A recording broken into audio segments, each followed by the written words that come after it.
always loved babies. When I was a baby, my first word was baby. I did a lot of babysitting growing up, and I was always the mother hen of all the younger kids in the group. And I was also a mama's girl. My mom was my whole world. I would tell her that I loved her literally hundreds of times every day. She has a quote from when I was about 4 years old where I said, "I love you, Mom, more than the moon and the stars." And that goes on forever, even after you die, right? In spite of the fact that I felt so much love at home, I still turned to drinking. I remember feeling like it melted away every problem in the world. I felt prettier, smarter, everything felt easier. It felt like my solution.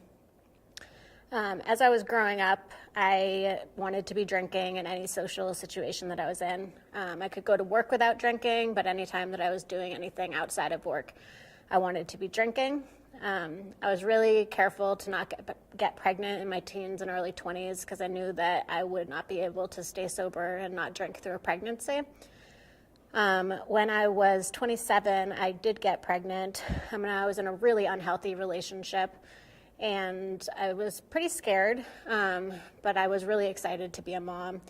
And after my son was born, as I was getting settled into the hospital room, my mom has told me that I told her, "This is the best day of my entire life." And I remember holding my newborn baby, Sonder, and realizing it was a love unlike any love I had ever known. Like, I had never loved anyone that much, not even close. About 3 weeks after he was born, he stopped breathing and he had to be rushed to the hospital and put on life support. And that next week was just like the worst roller coaster I'd ever been on.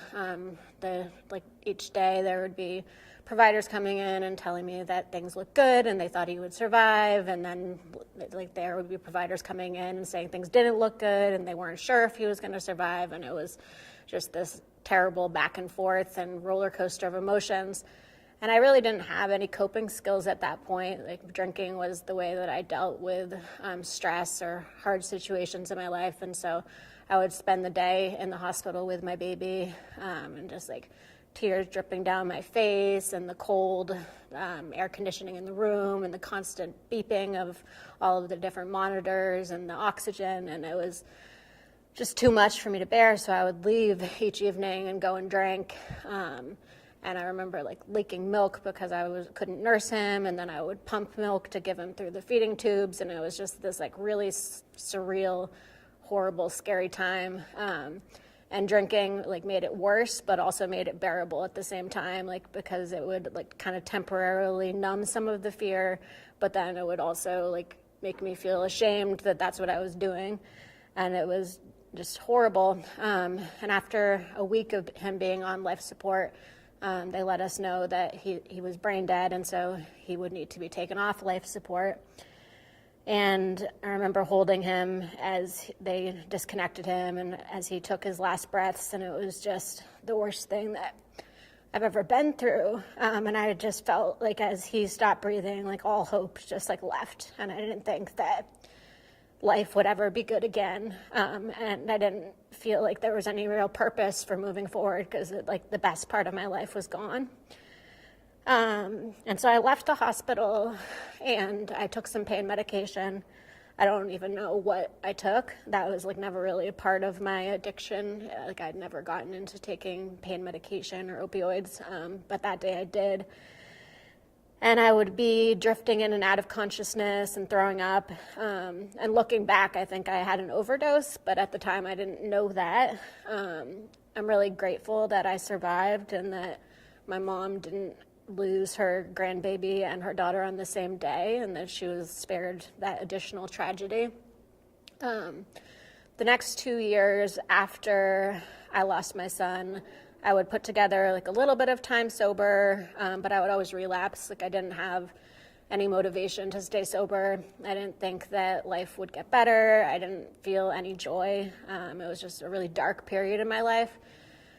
Eventually, I got arrested for DUI, and I spent the weekend in jail. And at first, I felt like I didn't belong there, and I was surrounded by hardened criminals, and I just really felt like the victim in the situation.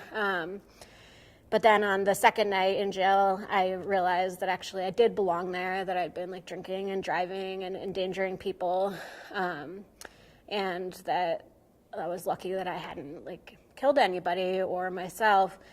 And so that Monday I got out, and that was on October 3rd of 2016. And I went to a friend's house and had a drink, but I had this kind of awakening that I just could not continue to live my life this way, and that something really had to change. And so my sobriety date is October 4th, 2016, which is 10-4, and in trucker lingo, that means that everything is okay. And that is not how things felt back then. Like, life did not feel okay, and I didn't see how there would be like a good path forward for me.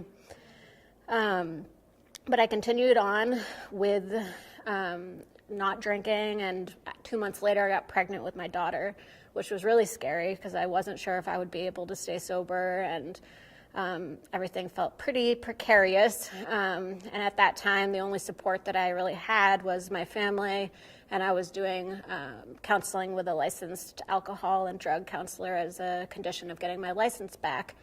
And she had encouraged me to return to the recovery community that I had been a part of in the past, which I was really nervous to do. I felt a lot of shame about all of the relapses that I'd had, and having it be a small community, like people locally knew me, and it just felt very overwhelming to me.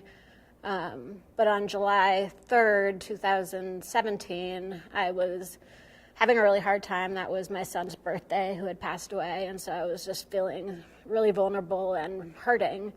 And I had this epiphany that if I didn't really put effort into my sobriety, that I would probably start drinking again once my daughter was born. And that was really scary to me. Like, I did not want to start drinking. I really wanted to be a good mother and be able to provide a safe home and like an upbringing for my daughter. And so I returned to the recovery community that I had attended in the past, and it was really hard. Like, I felt really uncomfortable walking in and vulnerable, and like some folks were really welcoming and some folks were maybe judging, but it felt really, really difficult. But I dove in and I started attending regularly, and I remember having fear about what would happen when my daughter was born. Like, I didn't know if I would be able to bring her, or how I would be able to support my recovery once she was born. But when she was born, I did continue to bring her, and the recovery community just wrapped their arms around both of us. Like, people would help me, like they would take her and walk up and down the halls to comfort her while I participated in the meetings. And they really found joy in watching her grow up as I kind of grew in my recovery, and it was a beautiful experience. And I've been able to maintain my recovery all of these years. I've continued to stay engaged with that recovery community and to grow more connections in the community.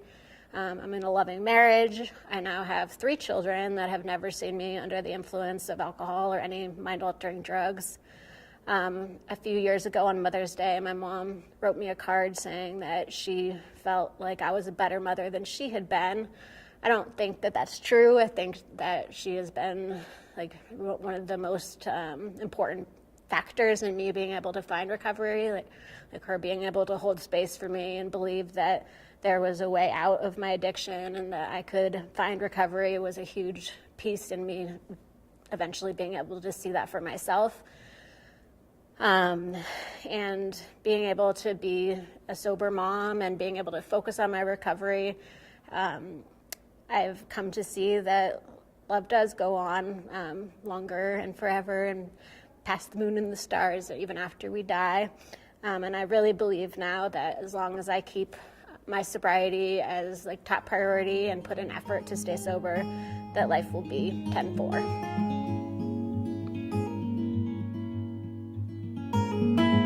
I heard the bird was by your door, lurking for your return from the freezing shore. When that bird goes flying to war, what it puts you through much more.